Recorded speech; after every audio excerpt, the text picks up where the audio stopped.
Aplaude mais forte ao Senhor, você que pode. Aplaude mais forte a Ele, a Ele, a Ele.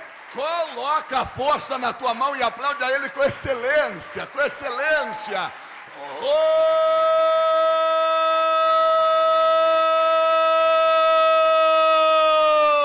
Oh, aleluia. Oh, glória a Deus, aleluia. Aleluia, aleluia, aleluia. Oh, glória. Saúdo a todos com a gloriosa paz do Senhor Jesus, amém? Só aqueles que estão contentes com o Senhor, diga graças a Deus. Se você acredita em uma grande liberação da parte de Deus hoje aqui, diga aleluia. Aproveitando que você está em pé, pega a tua Bíblia comigo por gentileza.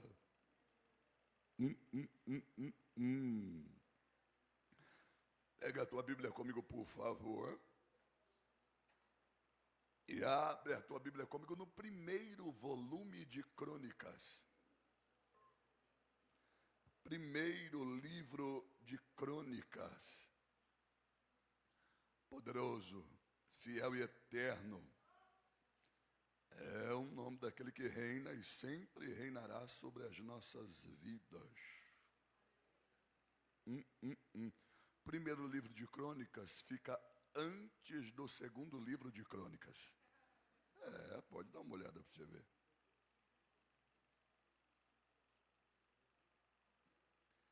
Primeiro livro de Crônicas,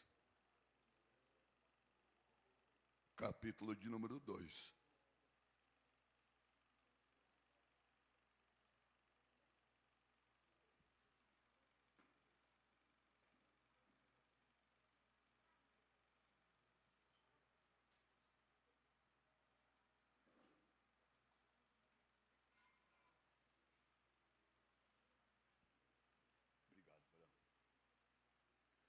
Primeiro livro de Crônicas, capítulo de número 2. Só aqueles que encontraram, diga, eu amo a Bíblia. Quem não encontrou, diga, eu também. Tá tudo bem. Primeiro livro de Crônicas, capítulo de número 2. Eu quero ler com os irmãos o versículo de número 13, 14 e 15, que diz assim: E Jessé gerou a Eliabe, o seu primogênito, Abinadab, o segundo, e Simeia, o terceiro, Natanael, o quarto, Radai, o quinto, Ozem, o sexto, Davi, o sétimo.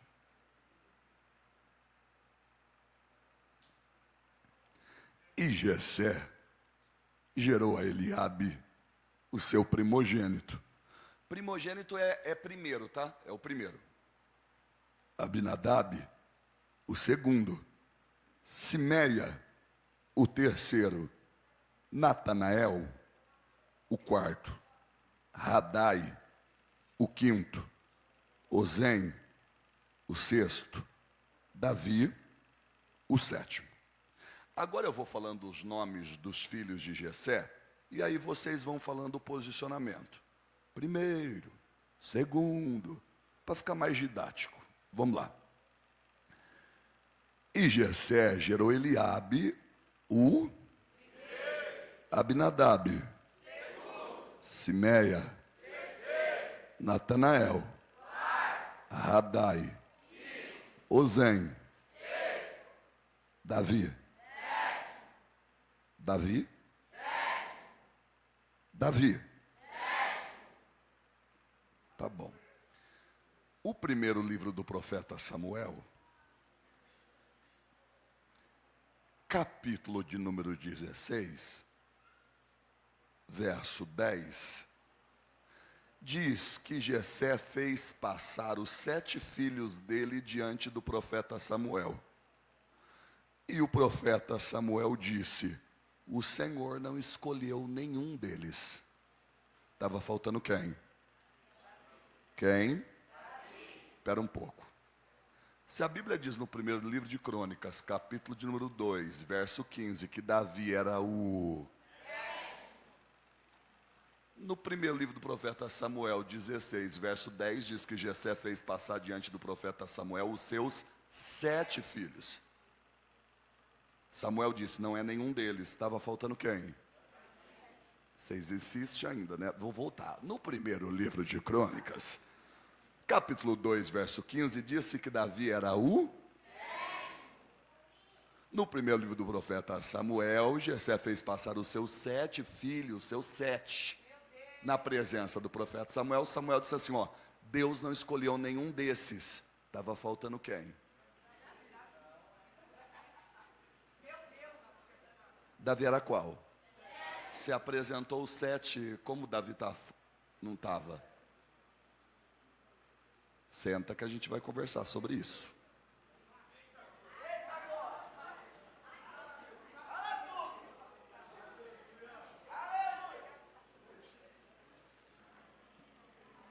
Amém? Amém? Escuta, e aí, vocês dormiram bem? Foram dormir tarde?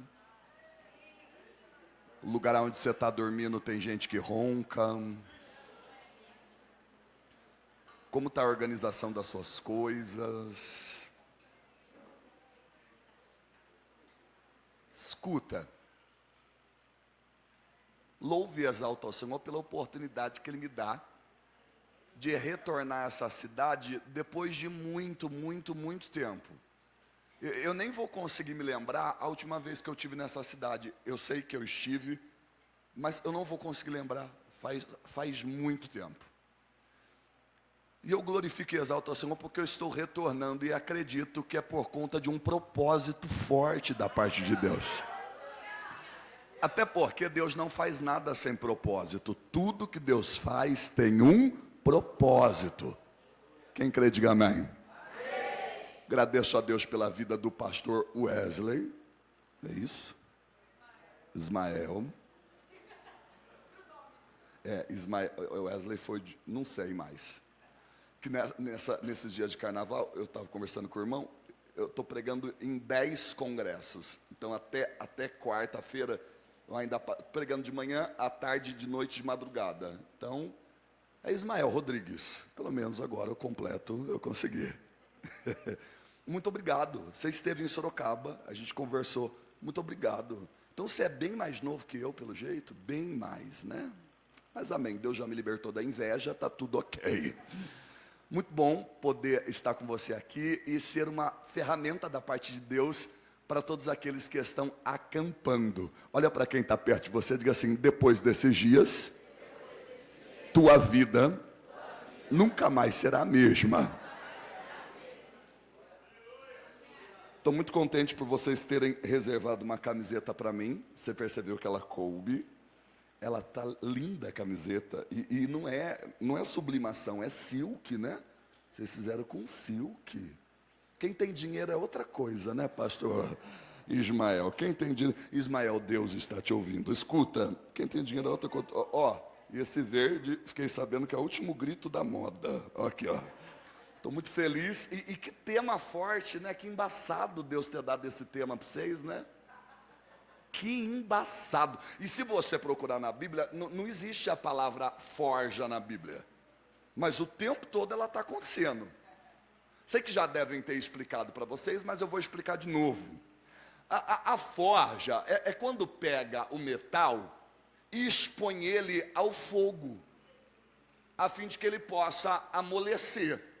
Depois que ele é exposto ao fogo, ele começa a levar alguns golpes de martelo, algumas marteladas, para que ele comece a ganhar alguma forma. Diga comigo: o fogo muda, o martelo molda. O fogo muda, o martelo molda. O fogo, martelo, o fogo, e o martelo, e o martelo, e o martelo, mas o fogo. Então não tem como Deus trazer a forma, não tem como Deus trazer a mudança, se Ele não expor você ao fogo, às marteladas. E a forma que Deus vai permitir a vida martelar o ser, só Deus sabe. Mas a forma que o céu deseja para você, certamente você vai alcançar. Olha para quem está perto de você e diga assim: então aguenta a forja, que é a intensidade do fogo e as marteladas da vida, a fim de que você alcance a forma necessária.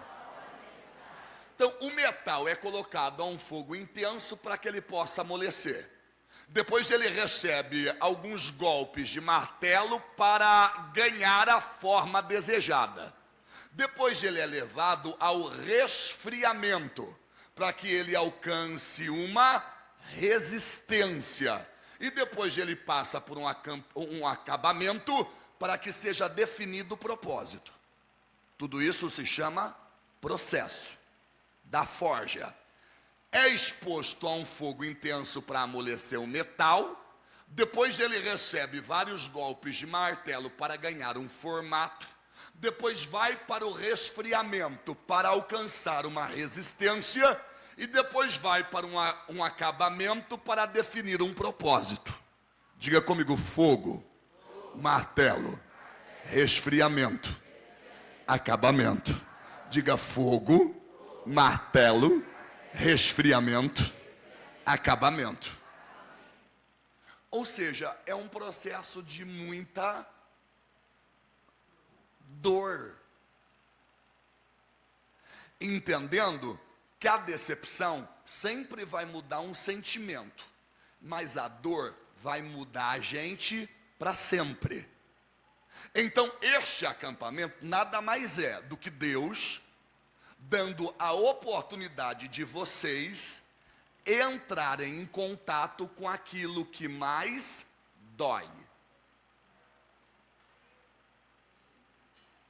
E hoje, o remédio mais vendido no mundo é o analgésico.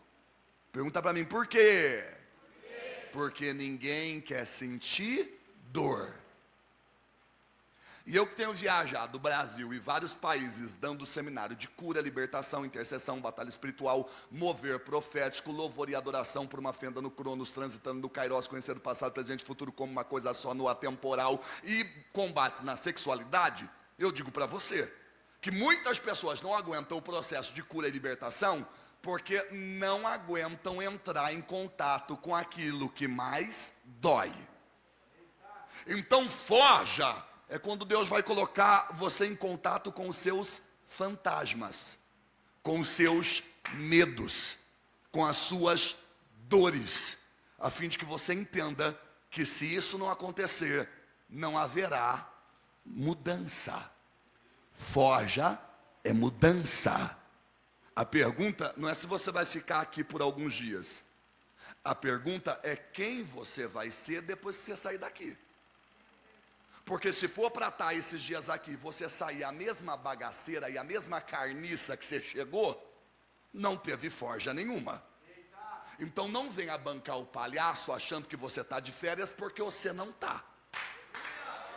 Aqui é o lugar onde o céu vai te confrontar e vai te fazer entender que se não houver mudança, não há forja.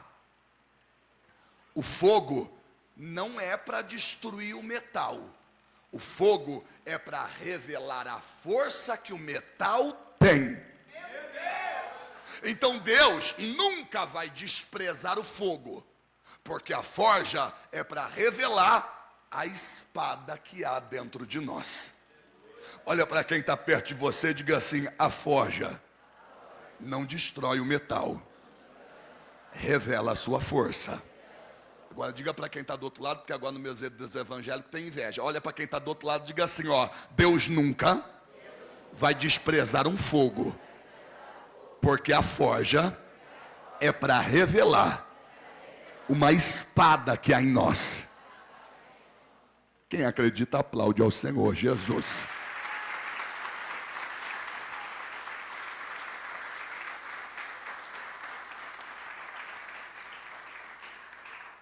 Então, em oração, Deus me trouxe um personagem que, na minha opinião, na tua idade, foi forjado de uma maneira tão intensa para que Deus pudesse usar ele de uma forma poderosa. Deus só vai conseguir te usar de maneira profunda se você permitir ele te forjar profundamente. Se Deus não te ferir profundamente, jamais ele vai te usar de maneira profunda. Então aguenta a forja de maneira profunda para que Deus possa te usar profundamente. Então hoje eu quero trazer um personagem que lá no livro de Atos a Bíblia diz que é um homem, é um jovem, é um adolescente, é um rapaz segundo o coração de Deus. Então diga comigo: Senhor, rasga tudo, mas fala comigo. Eu preciso ouvir a tua voz. Amém. Amém. Eu não sei se quando você me conheceu, eu ainda estava pregando para surdo. Sim, né? Porque eu comecei meu ministério pregando para surdo. E pregar para surdo não é a mesma coisa de pregar para você. Eu tenho dificuldade quando eu vou pregar para surdo. Ainda tem momentos que eu sou agendado para pregar em congressos e em eventos onde só tem surdo. É um silêncio total, mas é mão para tudo quanto é lado. Então tem igrejas hoje em dia que eu vou que só tem surdo. E aí para pregar para surdo, eu não preciso usar a minha voz, eu não preciso usar o microfone. Então eu fico correndo para tudo quanto é lado, eu caio no chão, eu dou cambalhota e eu consigo fazer 4 personagens ao mesmo tempo quando eu estou pregando para o surdo. Porque a maioria dos pregadores que pregam para surdo não consegue segurar a atenção do surdo por 15 minutos. Pois eu seguro por 1 hora. E se o surdo levantar, eu cato alguma coisa de pesado e arremesso nele, ele corre risco de vida comigo. Mas é na base da ameaça, não interessa. Cada um Deus usa de uma forma. Enfim, pregando para surdo, eu vou fazer de uma maneira rápida para que você entenda. A oração do Pai Nosso seria isso aqui, ó.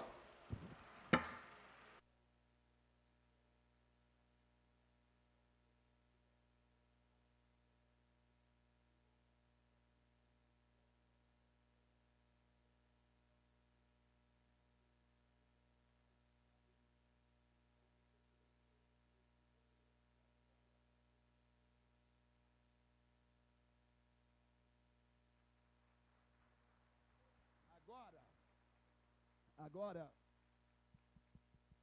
1, 2. 1, 2. Agora, para pensar. Se Deus me levantou para pregar para surdo, você acha que eu não vou conseguir pregar para você? Então o negócio é o seguinte: eu não gostei do jeito. Não interessa mais, o microfone está na minha mão e eu não vou largar tão cedo. E vai orando, porque se Deus nos der uma direção para o jejum, até sem almoço você fica.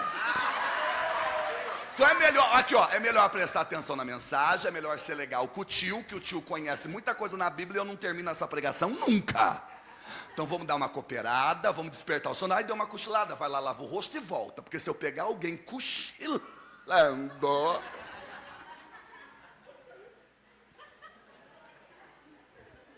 eu aumento a pregação. Olha para quem está perto de você e diga assim: então em nome de Jesus, colabora, porque Deus está aqui para forjar. Então diga comigo: Senhor, pode falar, eu desejo te ouvir. Ponto. Se no primeiro livro de Crônicas, capítulo de número 2, a partir do verso 13 diz que Jessé gerou Eliabe, o primeiro, Abinadab, o segundo, Samá, o terceiro, Natanael, o quarto, Radai, o quinto, Ozem, Davi. Então vamos lá. Eliabe o, Abinadab o, Simeia, o terceiro. Natanael, o quarto. Radai, o quinto. Ozen, o sexto. Davi, o sétimo. Agora você fala o nome do 7 de novo.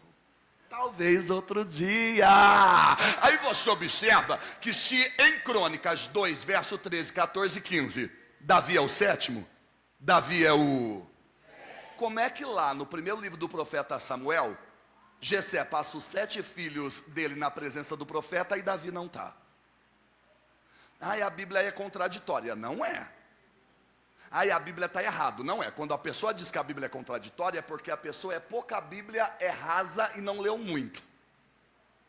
Então é muito fácil dizer que a Bíblia é contraditória se você não estudou ela. Quando você vai estudar a Bíblia, você percebe que Davi não era o 7º. Olha aqui o tio, Davi não era o 7º. Davi era o 8º. Você vai observar no livro de Crônicas que havia um outro filho de Jessé por nome de Eliú. Isso significa que Davi era o 8º. Eu disse que Davi era o... E existe uma linha teológica, tá? Existe uma linha teológica que Davi era o único filho de Jessé que não era da mesma mãe dos outros. Isso significa que Gessézão conheceu aí uma outra garota, tal, um Manaia, um Subricaia, um The Power, The Man, The Best. E aí teve Davi, e como Davi era o único filho de uma outra mãe, de uma outra... Os 7 irmãos dele não iam com a cara dele. Porque ele era o filho que envergonhava a família. Ele era o garoto que queimava o filme. Deixava claro o erro, a queda e o deslize do pai. Por isso que perante os outros, Davi era diferentão. Era meio polaco, ruivo, cheio de sarda. E por isso que Davi não se assentava na mesa para comer com todos os irmãos. Ele tinha que entrar pelas portas do fundo, ó aqui, pelas portas do... E comer com os empregados. Quem está me acompanhando até aqui, diga amém. Amém. Por isso que Davi também, ele era colocado pelo pai para ficar onde? No pasto. Por isso que Davi era colocado pelo pai para ficar onde? No pasto. Cuidando de... E a Bíblia diz que Jessé nem tinha muitas ovelhas. Eram poucas. Mesmo sendo poucas, colocava Davi. Colocava... Agora, por que colocava Davi, que era o caçula? Por que colocava Davi, que era o menor, num serviço tão perigoso? Num serviço tão... Toda vez, lá em casa eu sou o caçula. Eu sou o filho mais novo. Tem uma irmã minha que ela é mais velha, ela é pastora. Depois vem um irmão meu, que ele tem o mesmo nome do meu pai, Mauro. Ele é pastor também. Aí depois vem uma outra irmã minha, o nome dela é Ana Paula. Aí ela é pastora também. Aí minha mãe não queria mais filho. Começou a tomar remédio, minha mãe não queria mais engravidar. Mas faltava eu. Mas eu não era um plano que o meu pai e minha mãe tinham. Mas enfim, minha mãe foi trocar de remédio, tomou um remédio, tchau, eu vim. Para você ter a honra de me conhecer. Olha para quem está perto de você e diga assim, talvez você não tenha sido um plano dos seus pais, mas sempre foi um plano de Deus. Então eu como o mais novo, eu como o caçula, toda vez que tinha uma tarefa mais perigosa, uma tarefa mais difícil, meu pai colocava meus irmãos mais velhos, até porque eu era o pequenininho. Tanto é que hoje, até o dia de hoje, meus irmãos acham que eu sou meio mimado. Porque ela tem festa na família, minha mãe, como eu vivo viajando, minha mãe sempre guarda um pedaço de bolo, guarda uns brigadeiros. E aí a hora que eu chego, é tudo pro André, tal. Aguenta, Satanás. Então eu e você observamos que Jessé, quando colocava Davi para fazer o serviço mais perigoso, o serviço mais... Tanto é que quando ele estava no pasto, olha aqui... Quando ele estava no pasto, a Bíblia diz que ele era atacado por ursos. E tinha vezes que ele era atacado por leão. Diferente de você brigar com um cachorro. Sabe que tem uns cachorros que é embaçado, né? Já viu aquele cachorro que a boca dele é assim, ó? Esses dias eu fui orar na casa de uma irmã, o corredor estava escuro, esse cachorro veio pelo corredor. Eu achei que era um demônio, eu dei um grito para repreender aquele cachorro. A irmã ficou triste. Mas enfim, gente, cachorro assim. A irmã vem gritando no escuro, vem com a mamãe. Não tem condições. Não é nunca. A Bíblia relata que quando vinha o urso, ele rasgava o urso no meio. Agora imagine ele rasgando um urso no meio, o sangue do urso, o coração do... Ele tomando um banho, cheio de sangue, ao rasgar o urso. A Bíblia relata que o leão vinha e pegava uma ovelha. O leão vinha e pegava uma... Você já viu um leão correndo?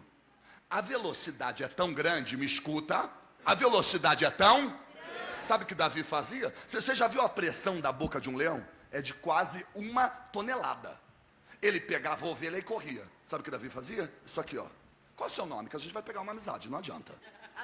Asaf. Asaf! Aqui, ó, Davi, aqui, ó. Ó, o leão correu com a ovelha. Ó, Davi, aqui, ó.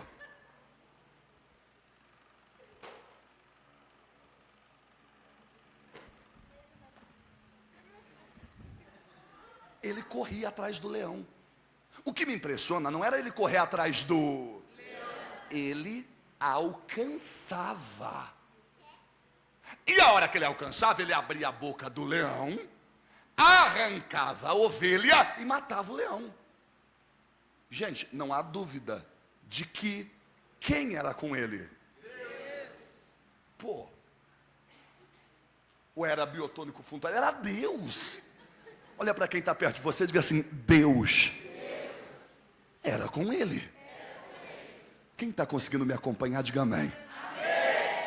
Agora, para um pai pegar o filho mais novo e colocar para fazer um serviço tão perigoso, eu chego em que conclusão? Queriam se livrar de Davi. Deixavam ele lá no pasto, como uma forma, quem sabe com muita sorte, ele não morre hoje. Ai, pastor, que forte você falar isso. Gente, é só você ligar o jornal hoje e você ver cada coisa que um filho faz com um pai, que os pais fazem com um filho. Olha esse último caso, do pai que matou os 2 filhos e se matou. Ai, pastor, mas eu não acho que o pai de Davi faria isso. Então quando você for pregar, você muda. É eu que estou pregando e eu vou passar isso. Olha para quem está perto de você e diga assim: só quem já foi forjado dentro de casa entende Davi. Então talvez, acredito eu, Davi era colocado nesse serviço perigosíssimo como uma forma da família se livrar dele. Mas todos os dias quem dava livramento para ele? Quem dava livramento para ele? Tem pessoas aqui que se não fosse Deus fechando tua sepultura, você hoje não estaria aqui. Tem pessoas que estão aqui e eu posso dizer, você nesse acampamento é um milagre. Você louvando, dançando, pregando, tocando, cantando, é um milagre. E sabe qual é a fúria do diabo? Ele tentou de todas as formas, mas não conseguiu acabar com você. Tentou de todas as maneiras, mas não conseguiu te paralisar. Para a glória de um Deus que é poderoso e fiel, olha eu e você aqui, abrindo a boca e dando glória, e dando a plena certeza que aquele que começou a boa obra é fiel para terminar, diz o Eterno. Diga comigo: Deus tem as suas formas de trabalhar. Pronto, Davi era o oitavo. E na Torá, no Pentateuco, nas leis de Deus, o projeto de Deus era com qual? Com o primeiro, o primogênito. Havia uma lei, que o primeiro era de Deus, o primeiro filho era de Deus. Não tinha escolhido o caçula, Deus não tinha projeto com o do meio. Ai, pastor, lá em casa eu sou o do meio. Não tinha. Ai, lá em casa eu sou o caçula, que nem eu, já era. pelas leis de Deus, do céu era o primeiro. Do céu era o primeiro. E não é o primeiro filho do pai. É o primeiro. O que caiu lá, gente? Vê lá, varão, que caiu. Que foi? Garrafa. Como você sabe que é uma garrafa? Estando aqui na primeira fileira? Ah, pelo barulho. Ouvidinho musical é esse, ó. Então a gente observa o quê? Escuta, a gente observa o quê? Que Davi, ele sendo o oitavo, a chance de Deus levantar ele era 0. Escuta, a chance de Deus levantar ele era 0. O primeiro era Eliabe, o segundo era Abinadab, o terceiro era Samá, ou Simeia, o quarto era Natanael, o quinto era Radai, o sexto era Ozem, o sétimo era Eliú, aí o oitavo era Davi. Aí por que Davi passa para sétimo? Porque Eliú morreu. Então conforme os irmãos iam morrendo, os de baixo iam subindo. Então Deus tinha um propósito na vida de quem? De Eliabe. Se Eliabe morresse, Deus ia levantar quem? Abinadab. Se Eliabe e Abinadab morresse, Deus ia levantar quem? Simeia. Se Eliabe, Abinadab e Simeia morresse, Deus ia levantar quem? Natanael. Uau, Asaf. Agora se Eliabe, Abinadab, Simeia e Natanael morresse, Deus ia levantar quem? Radai. Você decorou mesmo, mano. Agora se Eliabe, Abinadab, Simeia, Natanael, Radai morresse, Deus ia levantar quem? Ozem, guerreiro. Pô, já tem o olho claro, ainda tem que ter essa memória? Agora se Eliabe, Abinadab, Simeia, Natanael, Radai, Ozem morresse, Deus ia levantar quem? Eliú. Aqui, ó. Uau. Deixa eu levar embora? Depois eu trago, depois de 15 dias eu trago. Agora, se Eliabe, Abinadab, Samá, Natanael, Radai, Ozem e Eliú morresse, aí Deus levanta quem? Davi, que é o que sobrou também. Então, vocês entendem que Davi, na terra, ele era a última opção? Agora, uma garrafa mesmo. Você acertou, igualzinho. Você entende que ele sendo a última opção na terra, e para que Deus pudesse levantar ele, ele tinha que perder 7 irmãos? Agora imagina você ter que enterrar sua família toda para Deus fazer algo na sua vida. É melhor nem fazer, né? Eu preferia não viver nada de Deus, do que enterrar meus 3 irmãos. Eu amo meus irmãos. Meus irmãos me deram 14 sobrinhos. Ao ponto de eu nem precisar mais ter filho. Minha mãe olha para mim, ela diz, não precisa, minha mãe olha para mim. Eu já tenho neto demais. E aí a engenharia genética comprova que a cada 2 sobrinhos eu tenho um filho. Pastor, eu não estou entendendo, vou explicar. Se juntar a genética de 2 sobrinhos meus, é como se eu tivesse tido um filho. Porque a quantidade da genética dos 2 daria o que o meu filho teria. Então realmente, eu não preciso. Estou liberado. Olha para quem está perto de você e diga assim, Davi teria que enterrar os 7 irmãos. E ele precisou enterrar os 7 irmãos? A Bíblia diz que o povo queria um líder.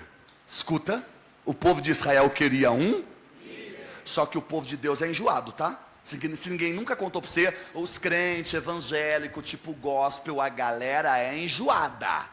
A galera não quer qualquer coisa.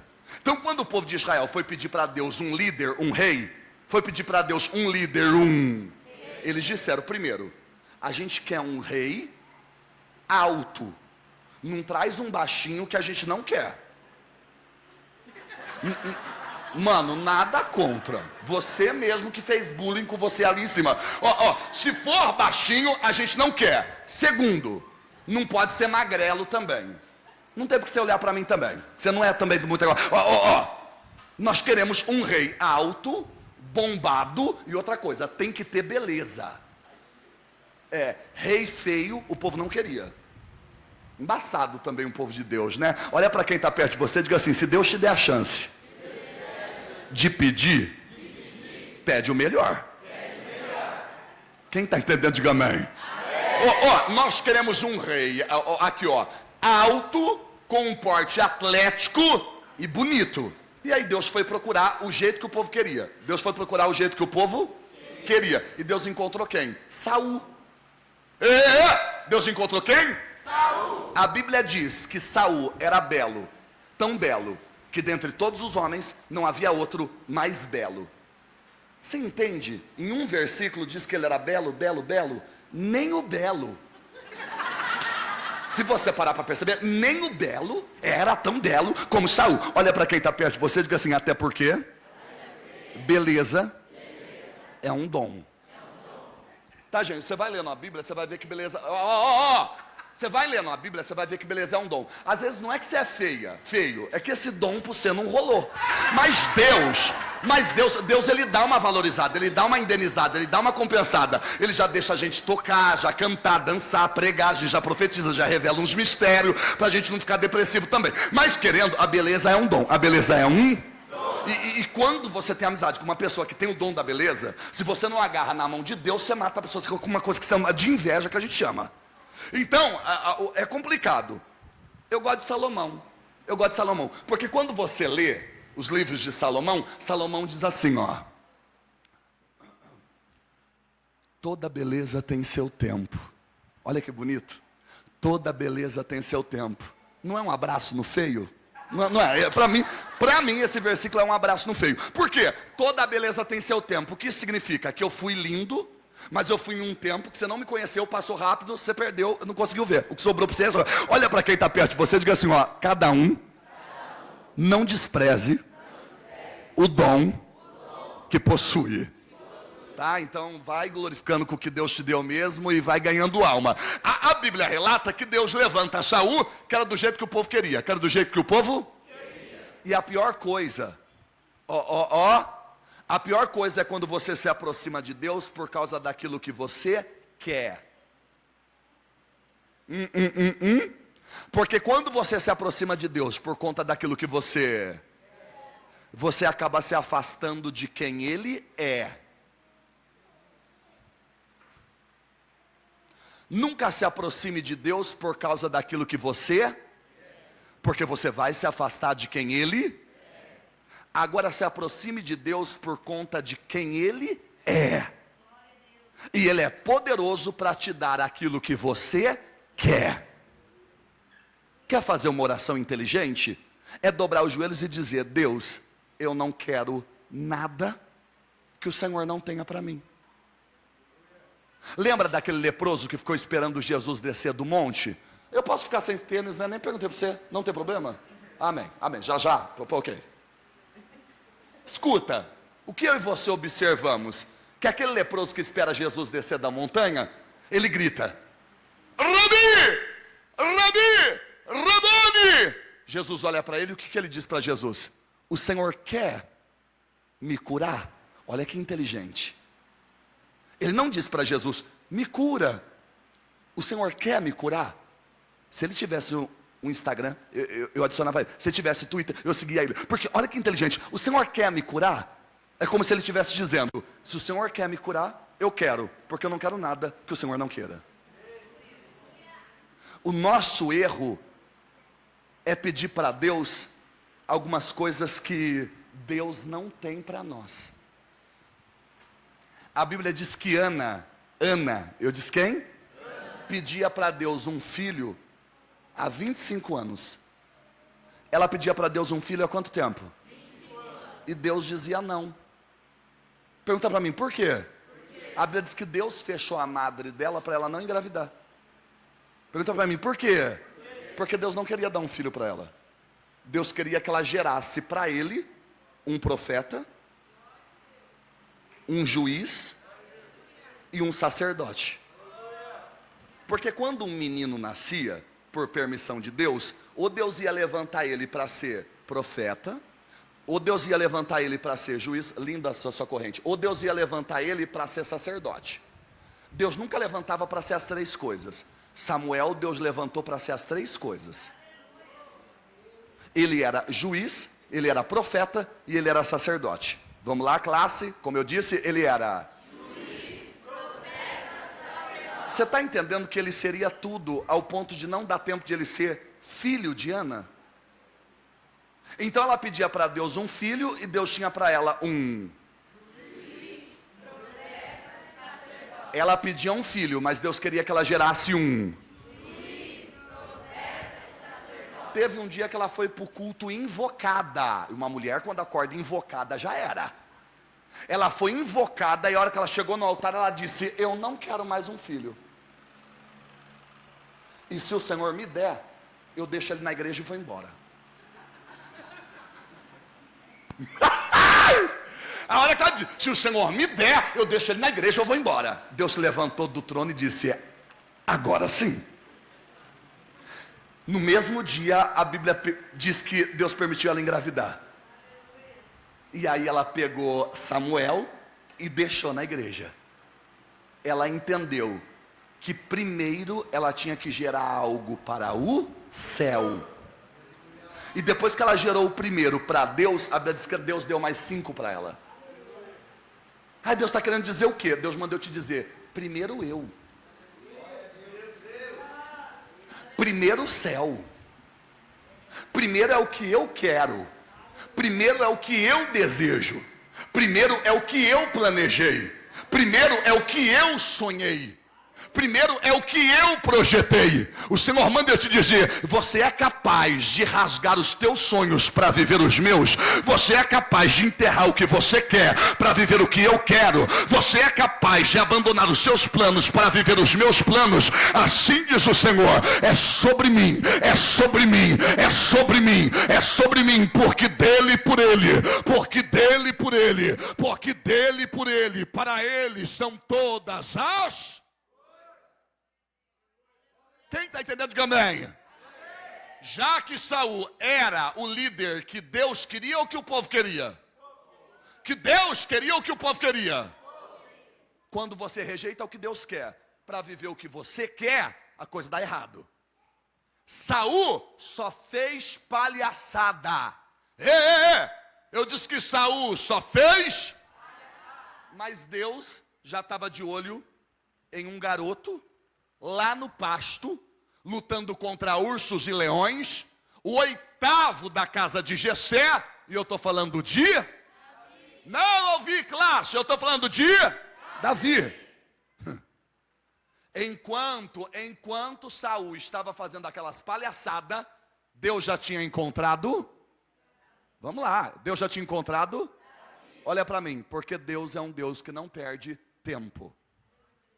Se você não quer, tem quem quer. Se você não quer compromisso, tem quem quer. Se você não quer tomar vergonha na tua cara, tem quem quer. Se você não quer ter aliança com o céu, tem quem quer. E se você não veio nesse acampamento para dar glória, tem quem veio. Se você não veio para esse acampamento para adorar, tem quem veio. Se você não veio para esse acampamento para se lançar, para se entregar, tem quem veio. E eu já posso ouvir o glória dessa galera que veio para ser forjada. Eu já posso ouvir o aleluia de quem veio para ser forjado. Então, se você acredita nesta palavra, abre a tua boca e dá um sinal, porque ele está caminhando dentro desse lugar e ele está caminhando para nos dar vitória. Diga comigo: Senhor, eis-me aqui, cumpra em mim o seu propósito.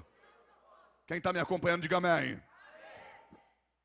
Agora Deus vai até o profeta Samuel, e o Senhor diz para o profeta Samuel: enche o teu vaso de azeite e vem. Enche o teu vaso de azeite e... porque eu já escolhi um dos filhos de Jessé para ser o novo rei. Enche o teu vaso de azeite e vem, porque eu já escolhi um filho de... para levantá-lo como... Sabe o que Samuel disse? Eu não posso. Deus disse: por quê? Porque se Saul souber, ele vai mandar me matar. Deus disse para Samuel: mas quem disse que ele precisa saber? É só você não postar. É só você não jogar no grupo. O que Deus disse para Samuel? Vai de boca fechada. É isso que a gente tem que aprender. Que ser forjado é entender que nem tudo que Deus está fazendo na tua vida, você, linguaruda do capeta, tem que sair espalhando. Ah, fico nervoso nessa parte, I'm sorry. Olha para quem está perto de você e diga assim: compreenda que é tempo de compreender que Deus é capaz de fazer grandes coisas através do seu silêncio. Isso significa que tem gente aqui que fala demais. E deixa eu dizer uma coisa para você: falar é prata, ter a capacidade de fechar a boca é ouro. Quando você fala, você vira escravo do que você falou. Quando você fica em silêncio, as suas palavras se tornam escravas suas. Aí o que Deus está mandando você dizer, pastor André? Cala a sua boca, irmã. Cala a sua boca, irmão. E isso é bíblico, viu? Em Êxodo 14, verso 14, diz assim, ó: o Senhor vai trabalhar por você e você se calará. Não, e tá, calareis, porque quem escreveu é muito educado. Porque se fosse eu ia escrever: o Senhor vai fazer algo por você, mas você vai engolir essa tua língua enorme. Não, no Salmo 46 diz assim, ó: aquietai-vos e sabeis que eu sou Deus. É que quem escreveu era um poeta. Porque se fosse eu teria escrito: cala a tua boca e saiba que Deus é Deus. Acho que por isso que eu não escrevi Bíblia nenhuma. Olha para quem está perto de você e diga assim, ó: shh. Não, mas escuta, eu fui estudar, e Jessé não recusou ir ungir um filho, não, Samuel não recusou ir ungir um filho de Jessé, porque ele estava com medo de Saul. Quando você vai estudar, Samuel tinha uma amizade com Saul. E por ele ter um nível de amizade com, ele não queria que Saul perdesse a coroa. Ai, pastor André, o que você está dizendo? Que às vezes a sua amizade é que está estragando tudo. Lembra Daniel quando foi para a Babilônia? Ele foi com uma galera. Escuta, eu disse que ele foi com uma, mas ele pegou amizade só com 3. Misael, Ananias e Azarias, que a gente conhece na Bíblia como Sedraque, Mesaque e Abednego. Ele foi com uma galera e ele só pegou amizade com 3. Até quando você vai ficar andando com geral? Escuta, tem gente que atrasa a vida da gente. E quando pessoas erradas nos deixam, coisas erradas deixam de acontecer. Ah, você está querendo dizer o que, pastor? Que tem alianças que precisam ser quebradas. Por quê? Porque não são alianças, são algemas disfarçadas de aliança. E como eu sei que é uma algema? Simples, quem está do teu lado não agrega, não acrescenta, não soma. Você vai manter essa macumba, essa carniça perto de você, por quê? Você já assistiu Teletubbies? Nunca assistiu? Já. Tem uma coisa que Deus me ensinou através dos Teletubbies, que é: tá na hora de dar tchau. Você está querendo dizer o que, pastor André? Deixa ir embora da tua vida quem tem que ir embora. Aleluia. Olha para quem está perto de você e diga assim: para de manter do teu lado quem Deus não tem propósito. Por quem está do teu lado não te aproxima mais de Deus. Quem está do teu lado não te torna uma pessoa melhor. Você vai manter essa bagaceira do teu lado por quê? O que eu começo a entender nesta palavra? Que quase o relacionamento de Samuel com Saul estraga toda a obra. Então começa a orar para Deus começar a escolher a dedo quem você vai chamar de amiga. Começa em Deus escolher a dedo quem você vai chamar de amigo. Porque a Bíblia diz que as más companhias corrompe. Não rompe, corrompe. Olha para quem está perto de você e diga: esse ano, escolhe a dedo do lado de quem você vai andar. Enfim, a última palavra é de Deus. Samuel enche o vaso de azeite e vai. Enche o vaso de azeite e vai. Enche o vaso de azeite e... A hora que ele chega em Belém, já espalha a notícia que ele chegou, que o povo tem dom de língua. espalha a notícia que ele chegou e está indo na direção da casa de Jessé. Jessé mandou todos os filhos dele tomar banho, que era Eliabe, Abinadab, Samá, Natanael, Radai, Ozem e Eliú. Todo mundo tomou banho. Passou gel, passou um rolão no sovaco e esperando o profeta. A hora que o profeta chegou, a Bíblia diz que a hora que ele viu os filhos de Jessé, a hora que ele viu os filhos de... ele bateu os olhos no mais bonito. E o mais bonito era quem? Eliabe, o primogênito. Aí ele foi ungir Eliabe. A hora que ele foi ungir Eliabe, o céu disse não. Vamos lá. Faz de conta que eu sou. Onde você vai? Onde você vai? Aqui. Ai, que susto, eu pensei que você ia embora. É sua filha? Parabéns. É linda ela. E essa armação transparente, onde acha? Que eu estou procurando uma armação transparente como essa faz tempo. Não é fácil de achar, você sabe, né? É complicado. Onde você compra essa armação? Depois me fala. Aí você observa o quê? Ó? O que você entende? Que, ó, faz de conta que eu sou Samuel. Eu vou usar algumas pessoas de exemplo e vocês são Deus. Não empolga, é um exemplo. Aí vocês têm que falar, não, pera um pouco. Vamos lá. Eu sou o profeta Samuel. Aí eu vi Eliabe, o mais bonito. Aí eu vou lá. Calma. Gente, eu nem cheguei. Você está vendo? A perseguição às vezes que a gente passa é forte, vamos. Eu vi Eliabe. Como você era o primeiro, aí você ficou triste. Você ficou triste. Isso. Aí já que não era Eliabe, Samuel olhou para quem? Para Abinadab. Triste também. Isso. Essa aqui, esse risquinho, você que fez? Não fez? É natural? Quem é barbeiro? Que faz o risquinho? Ó o meu aqui, ó. O meu é cicatriz também, você acredita? Bati aqui, ó, levei 2 pontos. Você levou quanto ponto? Um 5? Nossa, foi um arregaço, então. Ah, mas pelo menos a gente tá na moda. Ainda bem que é um só, que 2 parece que é do PCC. Aí é outra coisa, melhor nem dar. Ó, Abinadab. Acho que tem alguma coisa contra você, que deu um grito aqui. Ó, já que não era Eliabe, Abinadab, Samá. Natanael. Radai. Vai, vocês começam a chorar. Gente, muito gente. Se a Globo pega, pelo amor de Deus. Isso aí. Vai, chora, os 5.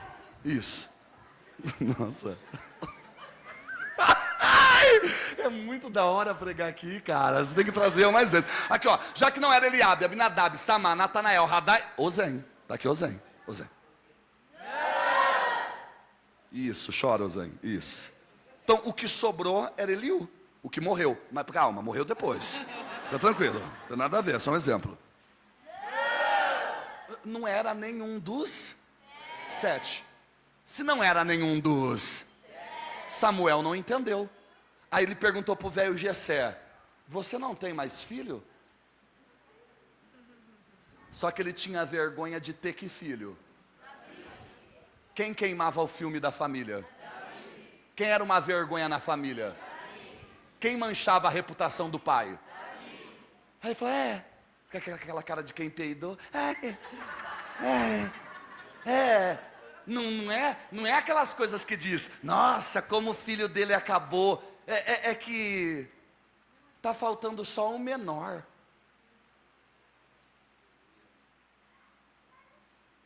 Mas ele está lá no campo, não tem como ele vir. O Senhor disse para o profeta Samuel, diga que ninguém vai sentar na mesa para comer hoje. Se o menor, se o inferior, se o depreciado, o diminuído, não chegar aqui. A hora que Samuel disse, ninguém vai sentar para comer, a pior coisa é proibir crente de comer. Porque para alguns irmãos, comer é um ministério. Tem irmão que a hora que ele faz o prato, você não sabe se ele vai sentar para comer ou se ele vai dobrar o joelho em cima para orar naquela montanha. Enfim, Imediatamente foram chamar Davi. Imediatamente foram chamar? E ele estava trabalhando no meio dos animais, no campo. E quem trabalha no campo cheira a natura? Boticário? Jequiti? Avon? É estercom. Davi chegou descabelado com CC. A hora que ele chega, vê todos os irmãos de banho tomado, gel no cabelo, ele todo bagunçado, o Senhor diz para o profeta Samuel: se coloca em pé, porque acabou de entrar o novo rei de Israel.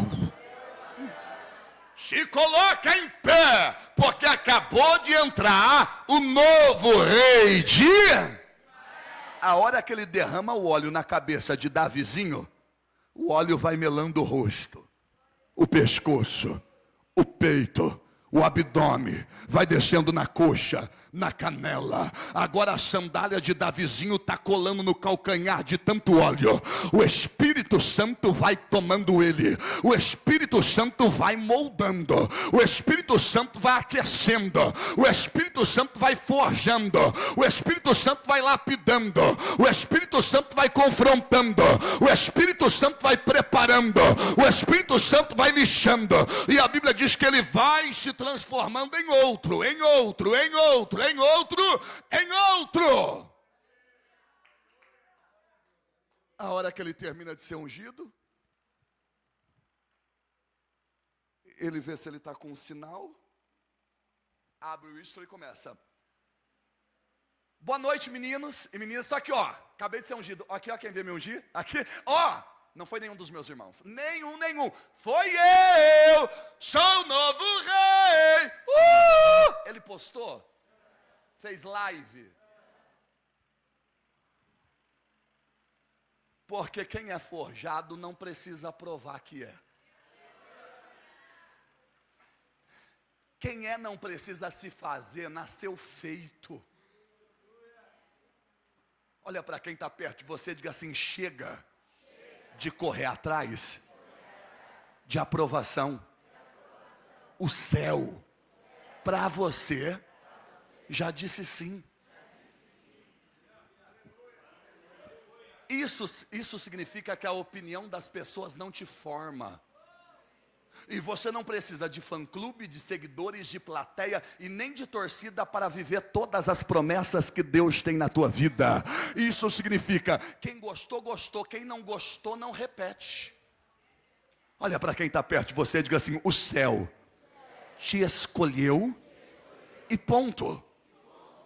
Isso significa que Deus não precisou matar os 7 irmãos de Davi. Deus fez isso, ó. Pulou. Deus é poderoso para pular quem Ele tiver que pular, para começar uma linda obra através de você neste lugar. O Senhor manda eu te dizer: não interessa quem eu tenha que pular, não interessa quem eu tenha que passar por cima, mas o que eu tenho com você começa hoje. O que eu tenho na tua vida inicia neste acampamento. Hoje o Senhor manda eu te dizer: o que eu não fiz na vida do teu avô, o que eu não fiz na vida do teu pai, o que eu não fiz na vida dos teus irmãos, o que eu não fiz na vida dos seus primos, dos seus tios, das suas tias, das tuas irmãs, da tua mãe, eu começo a fazer na tua vida a partir de hoje. Sabe qual é a fúria do diabo? É que toda maldição hereditária, todo mal geracional que correu por 3 e 4 gerações, vai cair por terra através do glória que Deus vai colocar na tua boca agora, através do aleluia que Deus vai colocar na tua boca agora, porque Deus decidiu que vai começar algo na tua vida que não começou na vida de ninguém no meio da tua parentela. Só aqueles que acreditam nesta palavra, abre a tua boca e dá um sinal aí onde você está, porque Ele chegou, e Ele chegou para nos dar vitória, diz o Senhor. Diga comigo: eu creio que o mistério de Deus é comigo.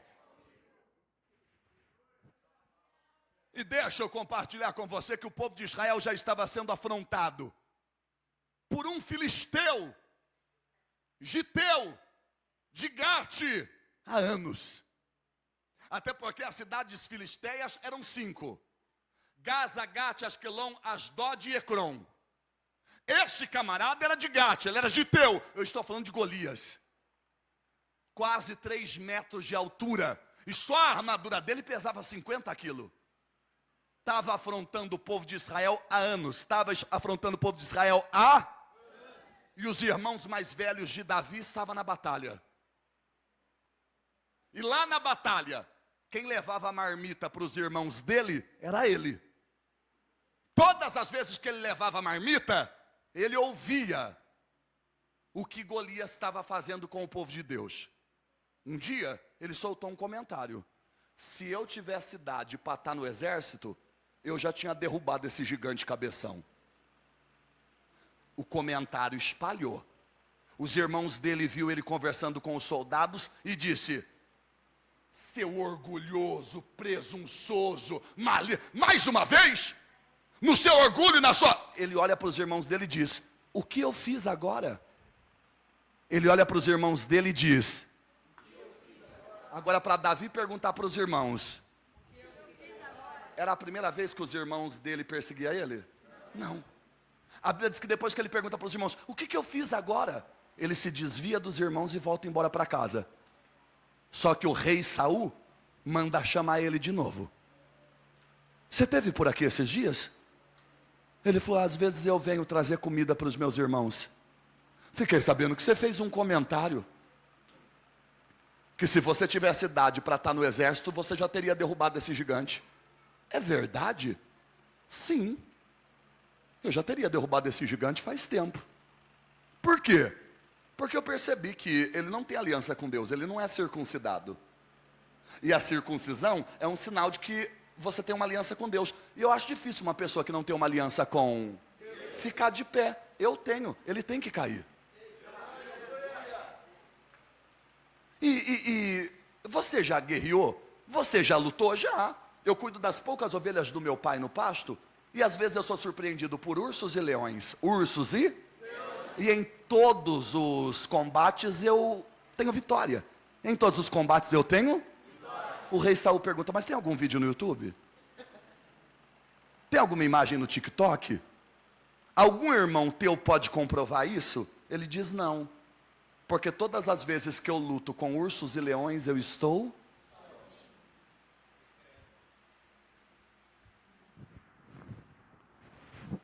Como assim? Eu fiquei sabendo que você tem 7 irmãos? E nas suas maiores lutas você está... É porque...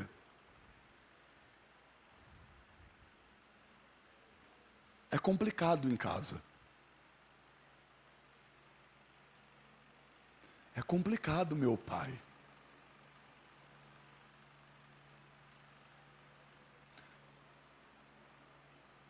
A minha família é um pouco complicado, então eu travo as minhas batalhas normalmente sozinho. Eu quero você na batalha, mas você não pode ir assim. Eu vou colocar minha armadura em você. Só que Saul usava GG, Davi, PP. Vocês já viram o GG no PP? A hora que Davi colocou o GG, ficou tão largo, tão largo, tão largo, que eu vejo um soldado querendo rir dele, na mesma hora ele tira. A hora que ele tira, ele entende o quê? Que a armadura de Saul nele não. A hora que Davi entende que o que é do outro nele não. A hora que ele entende que o que cabe no outro nele não cabe, ele decide ir para o rio. Ele decide ir para o rio. E a hora que ele vai para o rio, ele começa a pegar pedras. E eu lembro que quando eu ia para o sítio do meu avô, eu e os meus primos pegavam as pedras do rio e tacava na água para ela ir. E por que era melhor as pedras do rio? Porque as águas, elas gastam as pedras e deixam as pedras achatadinhas. E quanto mais gastas as pedras, menos curva ela faz. Então ela vai retinha. Davi pega as pedras no rio, para que aquelas pedras não fizessem curva. E ele pega 5. Ele pega quantas? E leva o estilingue dele. Ele decide travar aquela batalha não com aquilo que é de Saul. Ele decide travar a batalha com aquilo que é dele. E quando Deus te forja, Ele ensina a você travar as suas guerras não com o que é dos outros, mas com aquilo que você tem. Olha para quem está perto de você e diga assim: Deus vai pegar o que você tem e vai te usar. A hora que Golias vê ele com o estilingue, com as pedras, Golias diz: quem você pensa que eu sou? Um cão? Um animal? Para vir contra mim com pau e pedra? Ele diz: mas eu não estou indo contra você com pau e pedra. Eu estou indo contra você no nome do Senhor. Davi pega uma pedra e...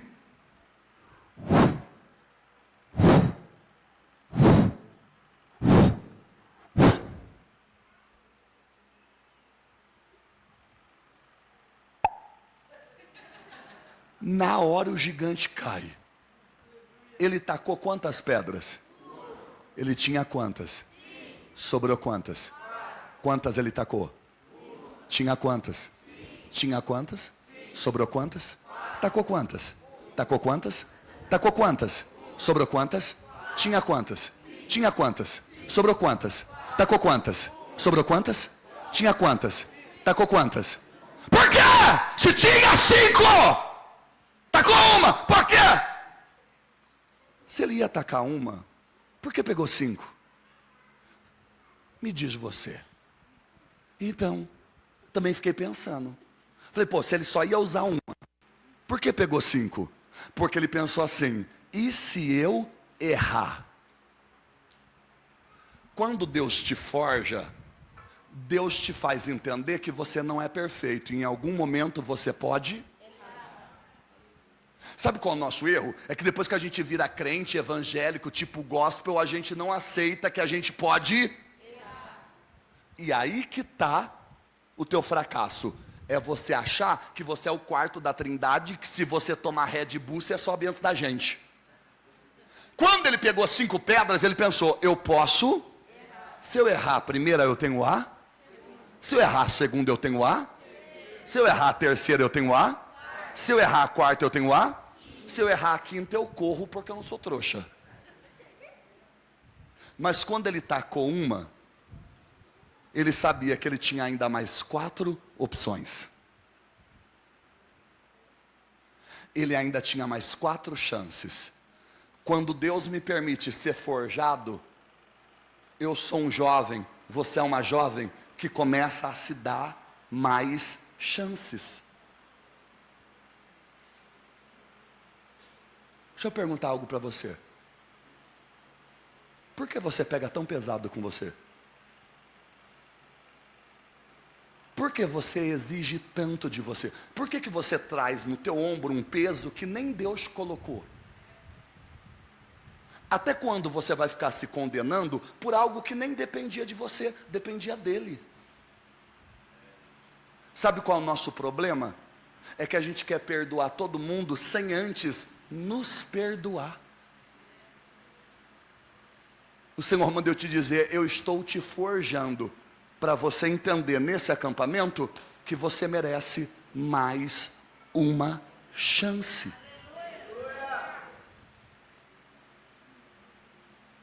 Ai, pastor, você me contou toda essa história para dizer o quê? Que a forja de Davi foi a casa dele. Deus colocou Davi na família que treinaria ele para derrubar Deus colocou Davi na família que treinaria ele para derrubar. Sabe quantas vezes eu perguntei para Deus: por que o Senhor me deu o pai que o Senhor me deu? Ah, por que você está dizendo isso? Eu tive tantos problemas com o meu pai que vocês nunca vão ter ideia. Só para você imaginar, o primeiro abraço que eu dei no meu pai, eu tinha 27 anos. Eu passei tanta coisa dentro de casa, que quando eu fui para o crime, quando eu fui para as drogas, eu lembro que eu acabei adquirindo uma arma, porque meu sonho era matar o meu pai aos 15 anos.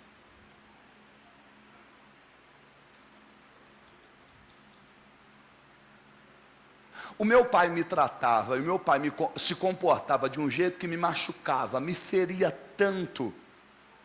Sabe quantas vezes eu planejei ir embora de casa? Só que o que me segurava era ver a dor e o sofrimento da minha mãe.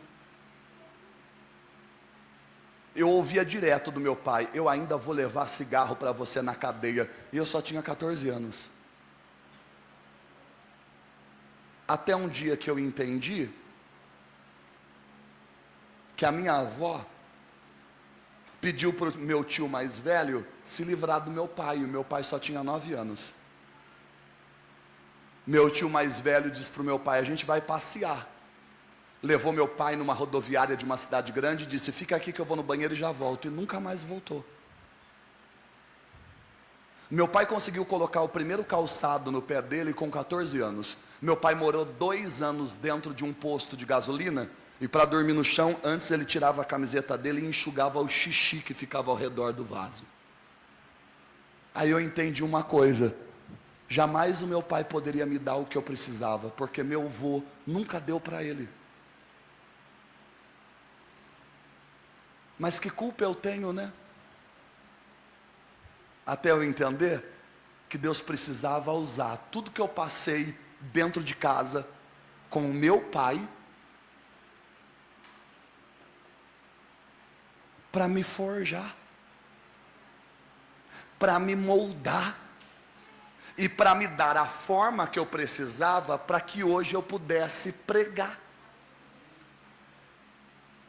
Porque as pessoas só respeitam o que você fala quando você se torna uma referência. E eu sou uma referência de quem viveu um inferno na infância, na adolescência, na juventude, para chegar onde eu cheguei. Deixa eu dizer para você, você sabia que a primeira referência que a gente tem de quem é Deus é o Pai? Você sabia que os jovens que dão mais trabalho para mim lá na igreja em Sorocaba são os jovens que tiveram um problema com o pai? E os jovens que mais me afrontam na igreja são aqueles que nunca conseguiram resolver conflitos com o pai. Então ele quer resolver comigo o que ele nunca conseguiu resolver com o pai dentro de casa. O pai, ele é responsável pela autoconfiança e ele é responsável pelo caráter do garoto. A mãe é responsável pela autoestima e pela personalidade. Quando você vê uma garota ou um garoto que não tem autoestima e não tem personalidade, faltou mãe. E o que é personalidade? A maneira que eu me apresento, a maneira que eu enxergo o mundo e a maneira que eu interpreto o mundo. E o que é autoestima? É a impressão que eu tenho sobre mim mesmo. E o que é autoconfiança? É quando eu acredito em mim. É quando eu sou fiel para fazer promessas para mim e cumprir. E o que é caráter? Nada mais é do que os valores, uma soma de comportamentos que me leva a fazer a coisa certa. Se eu não tenho pai, eu não tenho caráter. Se eu não tenho mãe, eu não tenho personalidade. E posso dizer uma coisa para você? Sabe quando você percebe que você é órfão de pais vivos? Tem um livro que é maravilhoso. O nome do livro é Paredes do Coração. Quem escreveu foi a Barbara Thompson, e ela fez uma pesquisa com os jovens americanos que perderam o pai na batalha. E sabe o que ela disse? Os jovens que dão mais problema não são os jovens que perderam o pai na guerra. Foram os jovens que nunca tiveram um pai dentro de casa. Aquele pai pangaré, vagabundo, que fica o dia inteiro na frente da televisão e não dá atenção para o garoto. Sabe aquele pai omisso, que poderia ter conversado com o filho, que poderia ter sido o melhor amigo dele, o conselheiro, apontar direcionamento, e sempre foi um banana?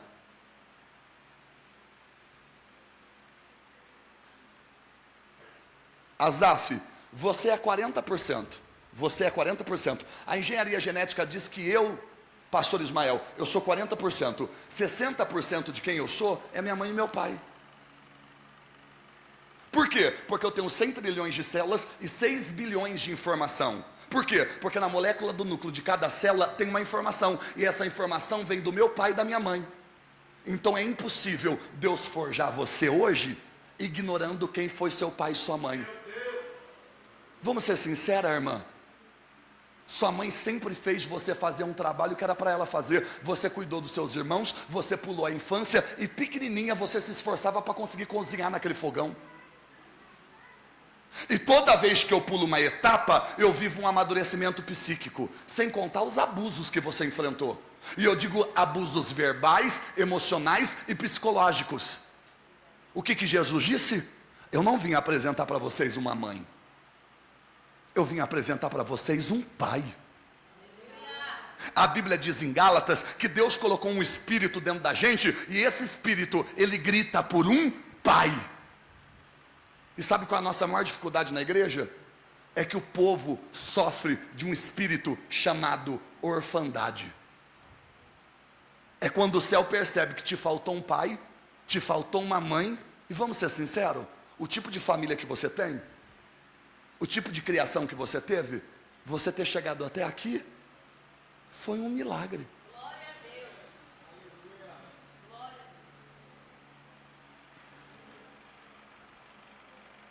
Deixa eu te fazer um pedido. Puxa a memória mais antiga que você tem com a sua mãe, a memória mais antiga que você tem com o seu pai, mas puxa a melhor memória. Você tem memórias do teu pai colocando você para dormir?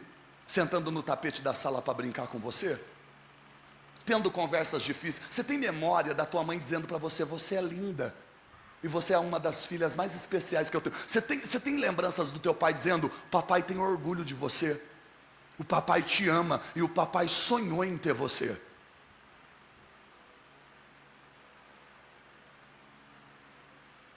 54% dos garotos tem problema na sexualidade porque faltou um pai. E quando eu falo de problemas na sexualidade, eu não estou falando de orientação sexual, não. Até porque quem dá mais problema na igreja não é os gays, é meninos e homens sem vergonha que não conseguem ser fiel e leal à própria esposa.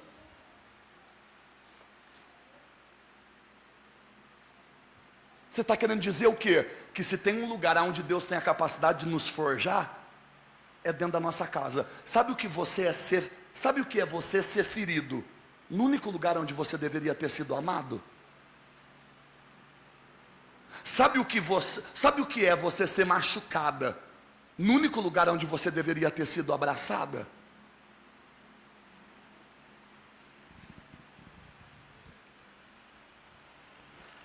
Ai, Davi nasceu na família errada. Não, Davi nasceu na família que prepararia ele, que forjaria ele para derrubar gigante. O que eu passei com o meu pai me faz hoje eu entender que era uma forma que Deus encontrou para me forjar, para que eu me tornasse um derrubador de...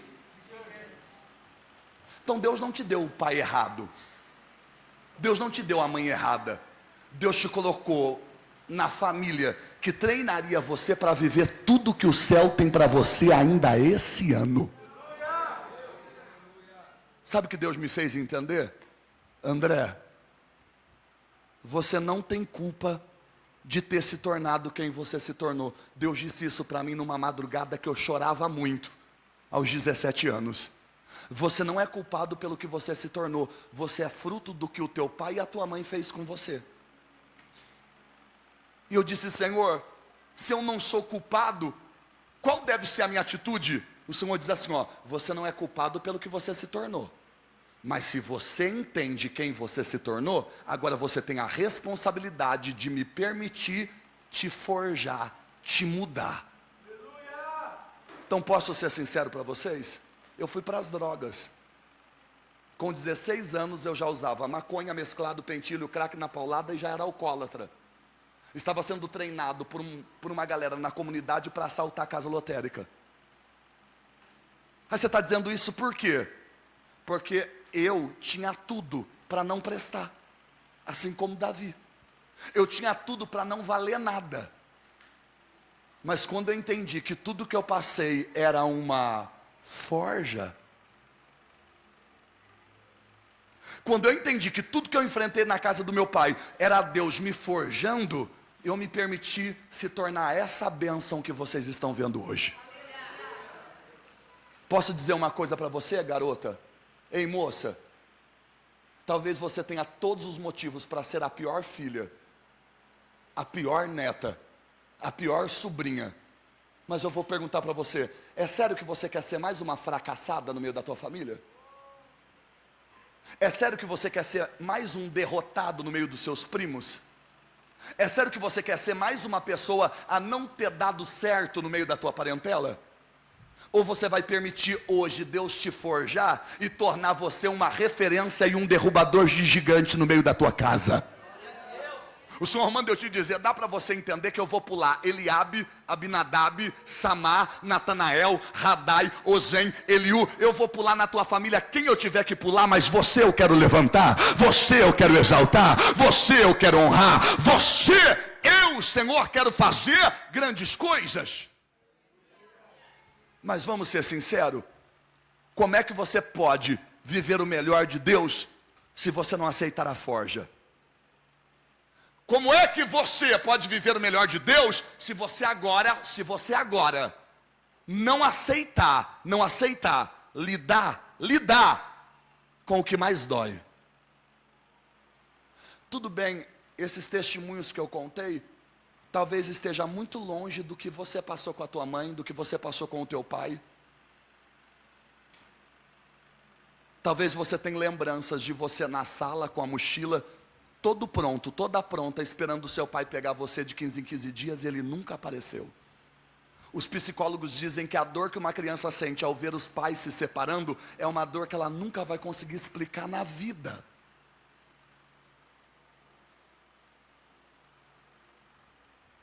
Se tem um lugar onde Deus escolheu para nos forjar, é dentro da nossa casa.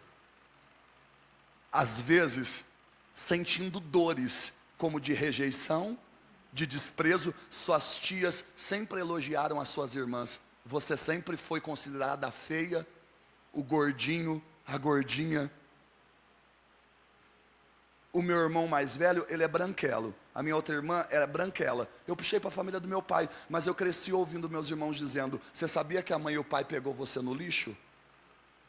Hoje eu dou risada da brincadeira, mas eu, criança, sabe quantas vezes eu fui dormir chorando porque eu acreditei que eu tinha sido pego no lixo? Tem coisas que para as pessoas é bobeira, mas o apelido que te deram te machuca até hoje. Talvez por conta do teu peso, por conta do teu nariz, por conta da tua orelha. Sabe aquele aperto no peito? Sabe aquela angústia na alma? Sabe aquele nó na garganta?